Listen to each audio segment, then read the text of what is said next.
पहुंचा रहे थे। आरोपी की अवैध संपत्ति पर एक्शन लिया गया है। अवैध संपत्ति पर बुलडोजर अब चलाया जाएगा। जिस तरीके से अभी तक 74 दुकानों को सीज किया गया है, तो अब इनके ऊपर बुलडोजर से भी कार्रवाई की जाएगी। मुख्य आरोपी तौकीर रजा को जेल भेजा जा चुका है। 26 सितंबर को बरेली में हिंसा हुई थी। ये बड़ी अपडेट जो सामने आ रही है।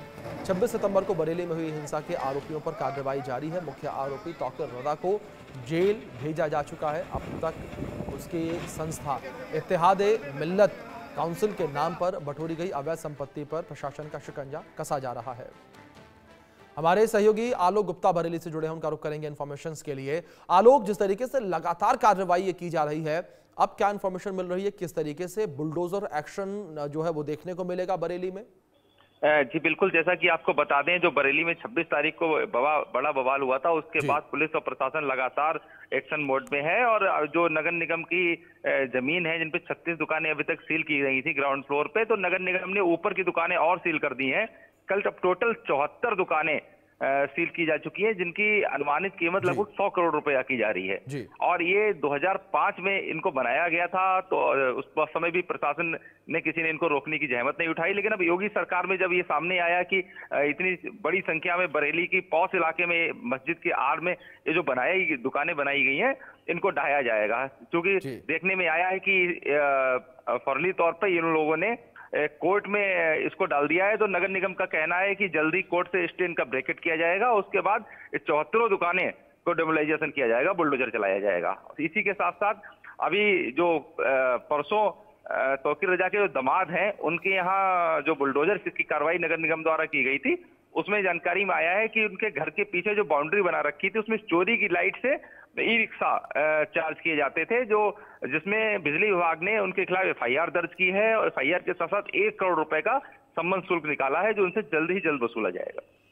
जी आलोक, दूसरी ओर अगर इस पूरी कार्रवाई को लेकर बात करें, तो किस तरीके से कार्रवाई को अमल में लाने की तैयारी जो प्रशासनिक अमला है वो कर रहा है? क्योंकि इससे पहले भी हमने देखा था मुख्यमंत्री योगी आदित्यनाथ ने भरी सभा में भरे मंच से इस बात का जिक्र किया था कि जो भी ये आतताई हैं, जो भी ये आतंकी प्रवृत्ति के लोग हैं, इनके ऊपर बड़ी कार्रवाई की जाएगी। और उन्होंने चेतावनी देते हुए ये भी कहा था कि ये आरोपी भूल गए कि प्रदेश में सरकार किसकी है। जी बिल्कुल, जहां तक कि मुख्यमंत्री ने जब ये शब्द कहे थे, उसके बाद ही बरेली का पुलिस प्रशासन हरकत में आया था। उससे पहले पुलिस प्रशासन बहुत असमंजस स्थिति में था, लेकिन मुख्यमंत्री के कड़े निर्देश के बाद पुलिस प्रशासन ने बरेली में एक्शन मोड में आया और लगातार कार्रवाई कर रहा है। और जानकारी के सूत्रों के अनुसार कि अभी 2 दिन त्योहार था, आज दशहरा है और उसके बाद जुमे की नमाज है, तो ये बरेली प्रशासन उसका वेट कर रहा है। जुमे की नमाज के बाद कहीं ना कहीं जो बरेली विकास प्राधिकरण ने 27 जो अवैध निर्माण सील किए हैं, जिनकी जो 3 बैंक्वेट हॉल बड़े हैं, उन्हीं की कीमत 200 करोड़ के आसपास है। और भी जो 27 निर्माण उपद्रवियों के चिन्हित किए हैं, उनपे शनिवार या रविवार को बड़ी कार्रवाई देखने को मिल सकती है। ये सूत्रों के हवाले से किसी अधिकारी द्वारा बताया गया है।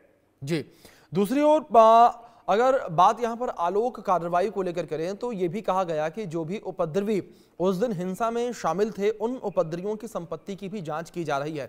यह तो बात हुई मुख्य आरोपी को लेकर, जिसकी 74 दुकानें सीज कर दी गई और इन पर अब बुलडोजर एक्शन भी देखने को मिल सकता है।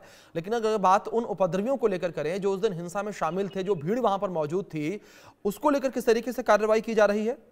जी बिल्कुल, उपद्रवियों के जो मकान है उनको चिन्हित किया जा रहा है। अभी ज्यादा जो प्रशासन है वो बताने को तैयार नहीं है, लेकिन जहां जहां सूचना मिली है कि जो फरहत है, जिसने तौकीर रजा को अपने घर में पनाह दी थी, उसका भी मकान जो है वो अवैध है। बहुत बड़ी कोठी उसने बना रखी है। उसको भी बरेली विकास प्राधिकरण ने परसों सील कर दिया था। उसको भी डेमोलाइजेशन के आदेश किए गए हैं। जल्दी उसको भी गिराया जाएगा। इसी के साथ साथ जो 7 से 8 ऐसे मुख्य आरोपी हैं जिन्होंने इस पूरे मामले को भड़काने का काम किया है, उनकी भी संपत्ति जो है वो चिन्हित की जा चुकी है। लेकिन अब ये देखा जा रहा है कि वो किस तरीके की अवैध है, और पूरी पुलिस प्रशासन किसी तरीके का वो नहीं छोड़ना चाहता है, जिससे कि उसके ऊपर कोई आगे चल के कोर्ट या कहीं से कोई प्रॉब्लम आए, वो बिल्कुल क्लियर करके फिर इनके ऊपर बुलडोजर चलाने की तैयारी कर रहा है। बिल्कुल आलोक, जाहिर तौर पर लगातार जो है बुलडोजर एक्शन की तैयारी प्रशासन के द्वारा की जा रही है। लेकिन आलोक, इस बीच मैं आपसे यहाँ पर यह भी समझना चाहूंगा कि जो ये बुलडोजर एक्शन की तैयारी की जा रही है, इस एक्शन को लेकर वहां पर जो लोग हैं उनमें किस तरीके का भय का माहौल देखने को मिल रहा है? जी बरेली की बात करें तो जहां यहाँ पर लगातार पुलिस और प्रशासन, कल्ली बरेली के जिलाधिकारी अविनाश सिंह है वो मार्केट में घूमे हैं, व्यापारियों को भरोसा दिलाया है उन्होंने कि किसी भी तरीके से जो निर्दोष हैं, जो व्यापारी हैं, जो सही लोग हैं, उनको परेशान नहीं किया जाएगा। CCTV footage